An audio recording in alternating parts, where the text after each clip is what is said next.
Oriental, Mindoro. Mula sa mabagang pambalitaan ng Tamaraw Vision Network, ako po si Angel Malikdan at ito po ang TVNet Newsline. Ika-27 sa buwan ng Mayo, taong 2025. Sa una natin mga balita. Calapan City nakapagtala ng 82.47% voter turnout sa nakaraang midterm elections. Bentahan ng 20 pesos sa bigas sa Kadiwa Center, bukas na muli.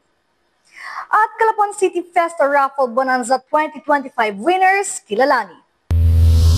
Ibigay ang maximum satisfaction ng pamilya at sa negosyo dahil tuloy-tuloy pa rin ang high-quality service mula sa una at pinagkakatiwalaan sa fast internet connection plus cable TV sa buong Mindoro, ang Tamaraw Vision Network. Serving to the max, sa TVNet kami. Una sa Mindoro, TVNet pa rin. For inquiries, magpunta na sa pinakamalapit na TVNet office sa inyong lugar.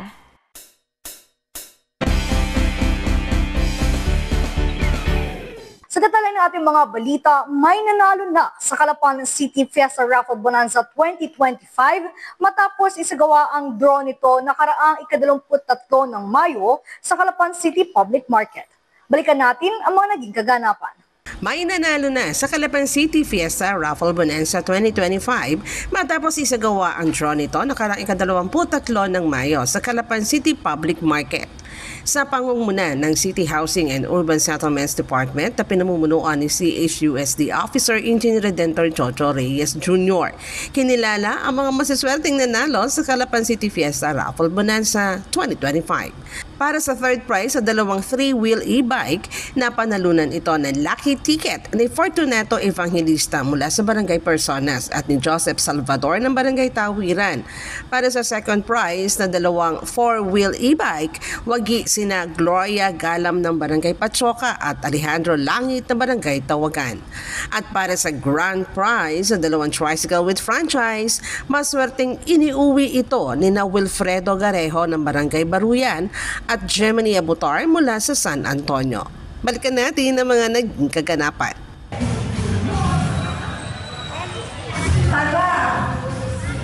Tahig Baruyan. Tahig Baruyan.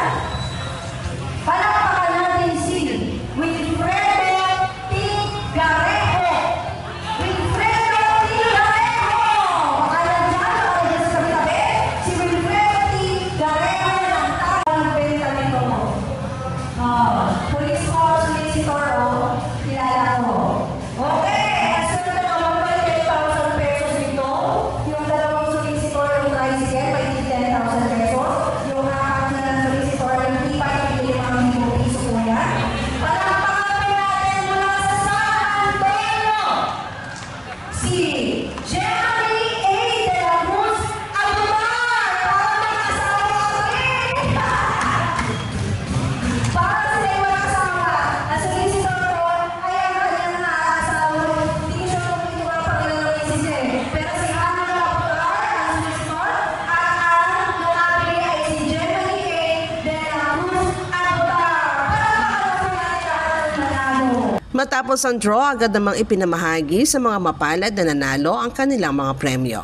Ang pondong naliko mula sa naturang draw ay pinagkaloob rin ng araw na iyon kay Father Andy Luby na gagamitin para sa improvement at iba pang pangangailangan ng Santo Niño Cathedral. Pasasalamat rin ay pinaabot ni City Mayor Malu Murillo sa lahat ng Calapeño sa patuloy na pagsuporta sa nabanggit na proyekto. Ito po ang ating Santo Niño Cathedral, ito po yung ating tahanan. Ito po sa tutusin ay medyo maitan na rin kasi ito po ay regalo ng mga SBB missionaries sa atin. Mga taga-Germany po ang tutusin ay nagtayo ng gusali ito na ginalaman natin magpapala ngayon.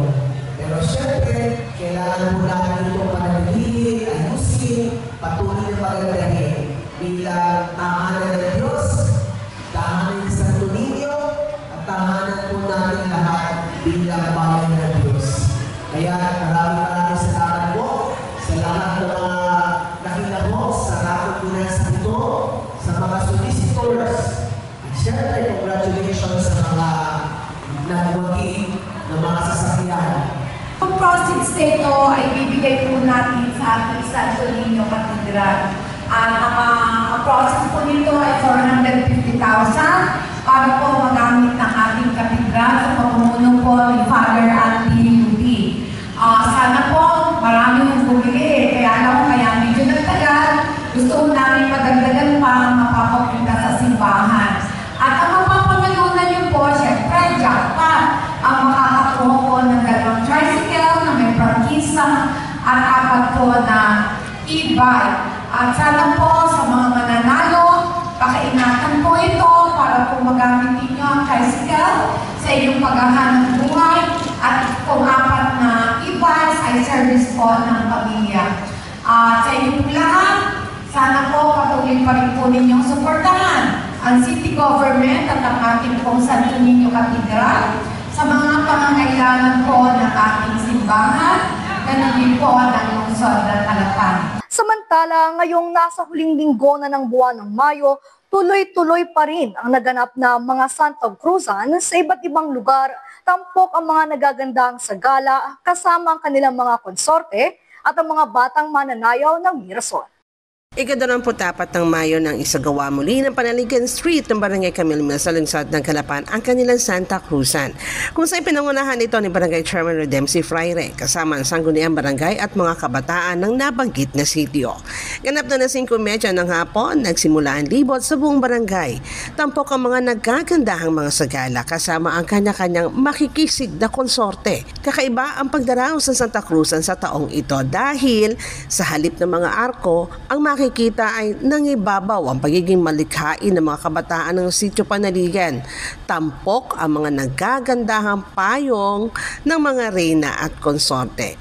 Bukod sa malikhaing dekorasyon ng mga payong, nagsisilbi rin nila itong pananggalang sa kalimang umulan sa kanilang paglibot.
Bagamat nasa modernong panahon na tayo, sinasalamin pa rin ang pagdaraos ng Flores de Mayo sa bawat barangay ang tradisyon at makulay na kultura ng bansa. Base sa kasaysayan ng Santa Cruzan na isang nobena ng prosesyon bilang pag-aalala sa paghahanap ni Reyna Helena o Elena ng banal na krus. Ang malarehelyosong kasaysayan ng Santa Cruzan ay nagsimula daang 1,000 taon na nakalipas. Sinasabing si Constantine the Great ay nagkaroon ng isang panaginip na ang kanyang mga makakalaban sa digmaan ay kanyang malulupig sa ngalan ng banal na krus. At ito nga ang naganap. Matapos ang libot ay nagtipon na ang lahat sa Barangay Chapel kung saan ay dito ginanap ang tradisyonal na mirasol ng mga batang mananayaw at ang pag-aalay ng bulaklak ng mga sagala. Ang tambayanan ay iba pang mga balita sa aming pagbabalik. Bakit ka kasi kumabit? Alam mong di tama yan, di ba? Huwag ka nang gumamit ng pag-aari ng iba. Nakakaperwisyo ka sa mga legal na cable.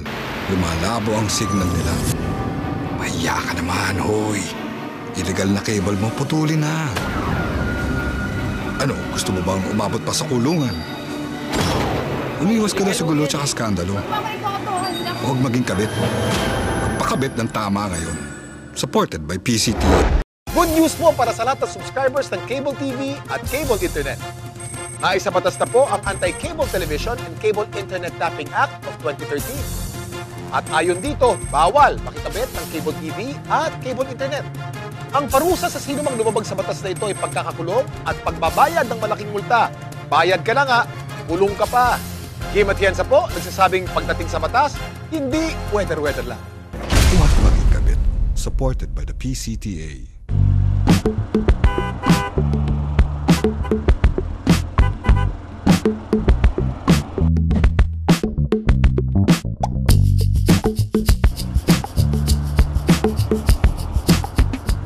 Ibigay ang maximum satisfaction ng pamilya at sa negosyo dahil tuloy-tuloy pa rin ang high-quality service mula sa una at pinagkakatiwalaan sa fast internet connection plus cable TV sa buong Mindoro, ang Tamaraw Vision Network. Serving to the max, sa TVNet kami. Una sa Mindoro, TVNet pa rin. For inquiries, magpunta na sa pinakamalapit na TVNet office sa inyong lugar.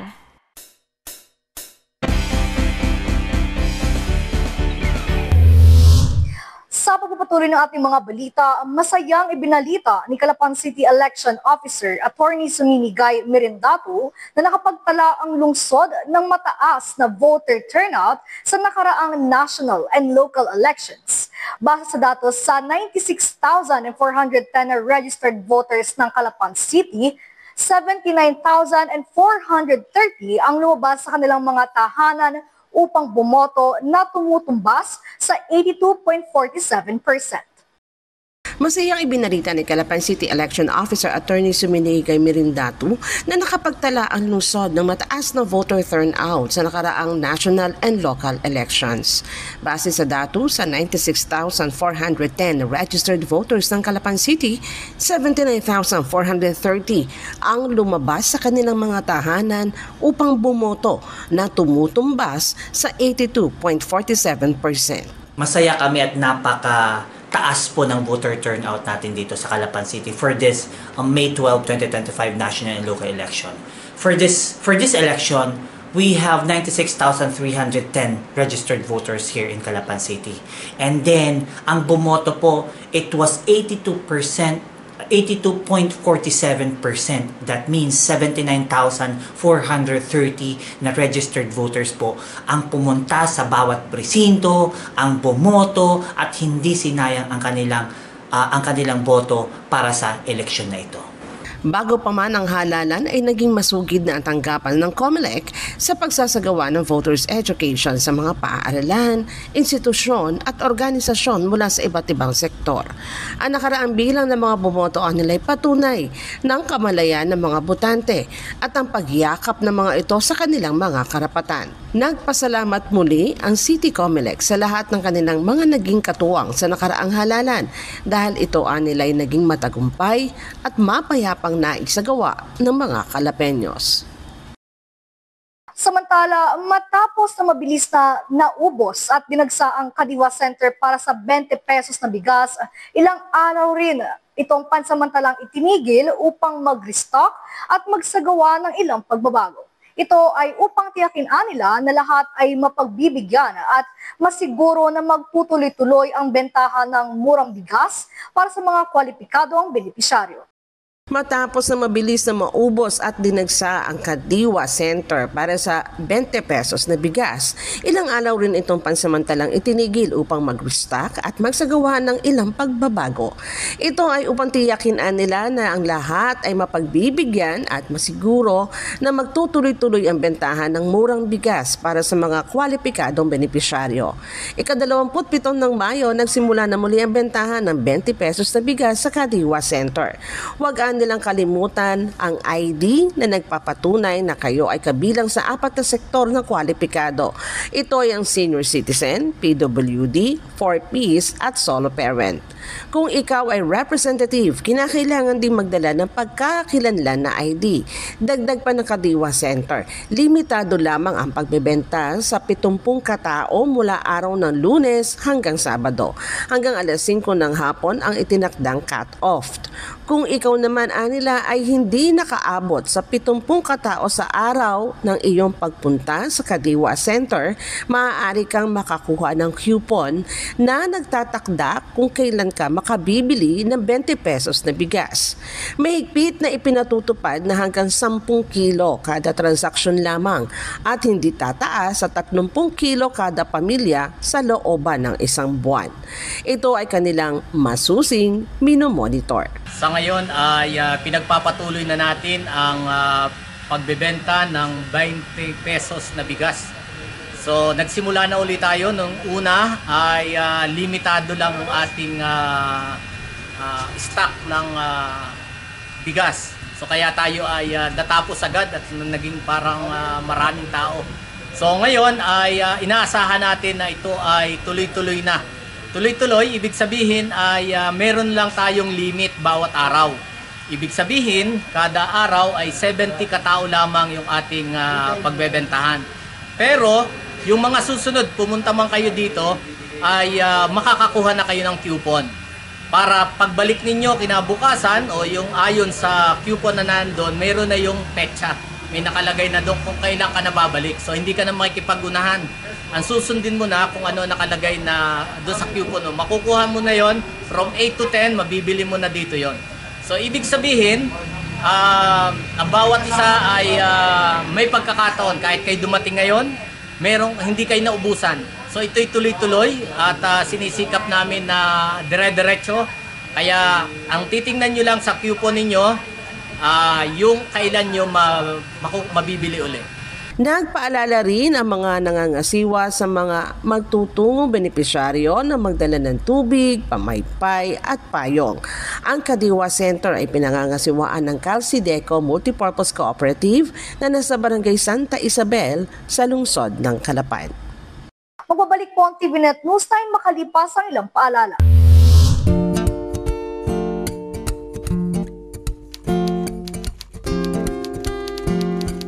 Inday, pakiligpit nga itong mga kinalat ng mga bata. Noon, gusto ko makapag-aral. Pero walang oras dahil full-time ang trabaho ko.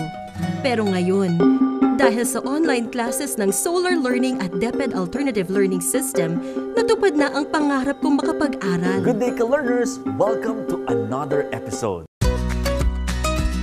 Hindi ko na kailangan pumasok sa eskwelahan. Nakakapag-aral ako sa oras na gusto ko. Anytime! Nagkaroon ako ng second chance sa pag-aaral. At dahil recognized ito ng DepEd, sigurado ako sa diploma. This lesson, you should be able to. You learn about the person. Sa wakas, matatapos ko na ang high school ko. May salamat din nga pala kay ate. Ina-sponsor niya ako na ma-enroll sa Solar Learning.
In chasing my dreams, every day is a race.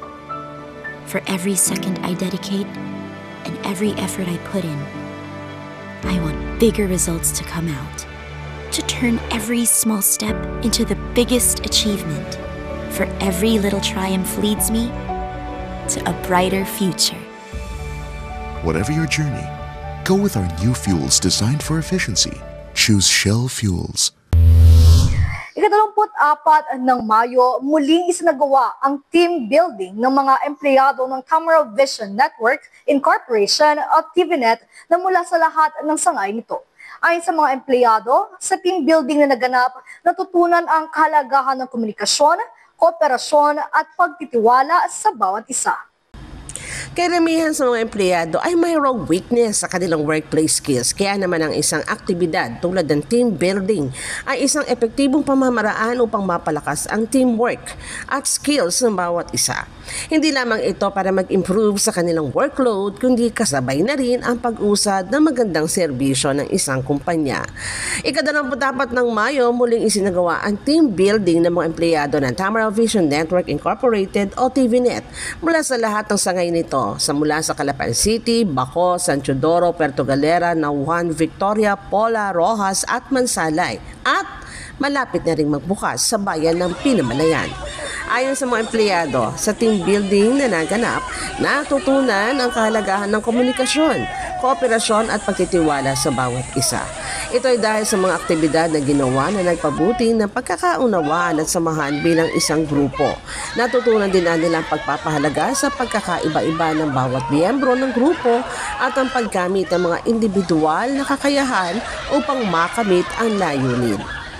Taon-taon tayo ay merong summer outing para sa mga empleyado. Hindi lang yung nakikita-kita tayo pagka Christmas party. So meron ding summer outing. So ngayong summer outing, mapapansin nyo na wala tayong mga parapol. So sinadya kung walang rapol, gusto ko pag uwi, lahat tayo ay masaya. Everybody is happy. Nag-usap kami ni Rina at saka si Cherry na magbibigay kami ng tigpa 5K sa lahat ng empleyado. So gawin natin masaya ito. At naghanda na pa kayo sa ating team building. Dapat magbasa kayo ng Bible dahil doon kukunin ni Miss Lovely ang mga itatanong after na team building. So, magpakasaya tayo ngayong araw na ito. Mamaya after lunch, ang fellowship, pwedeng mag-inom. Personal rin nakibahagi sa naganap na team building si TVNet President Romeo Medina, kasama si TVNet Technical Consultant Jimmy To, Vice President Dr. Edwin Tolentino at si TVNet Chairman Cherry Concepcion. Go! Dadalang!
Samantala, silipin natin ngayon ang presyo ng mga pangunahing bilihin sa ating pamilihang lungsod ng Calapan.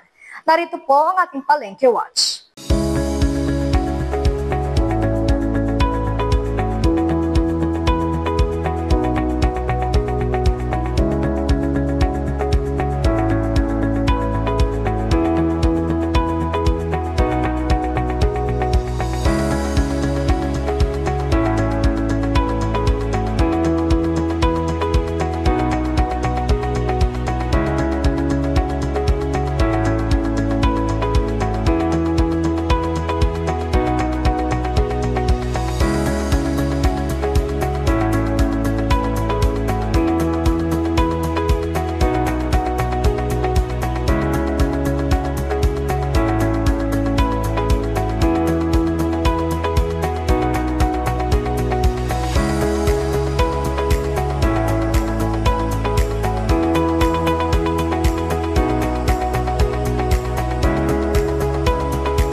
Sa ating public advisory, tunghayan po natin ito.